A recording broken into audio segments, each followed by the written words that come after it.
Welcome back to Auto Insider channel. Today we are looking at Toyota. Trouble code P2119. Throttle actuator control throttle body range or performance. This code simply means the throttle body plate is not opening or closing as the computer expects.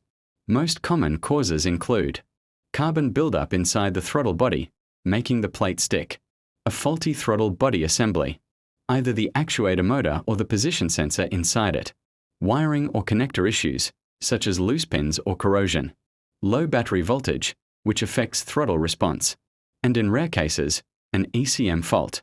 Hammer and wrench quick fix. First, check the wiring and connector at the throttle body, clean and secure them.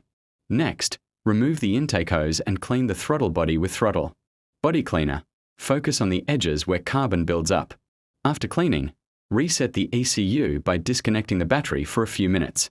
Then turn the ignition on for 30 seconds before starting the engine, so it can relearn the throttle position. If the code comes back, the throttle body assembly will likely need replacement. And that's it. Most of the time, a good throttle body cleaning and reset clears P2119. Thanks for watching. Don't forget to like and subscribe for more quick DTC guides.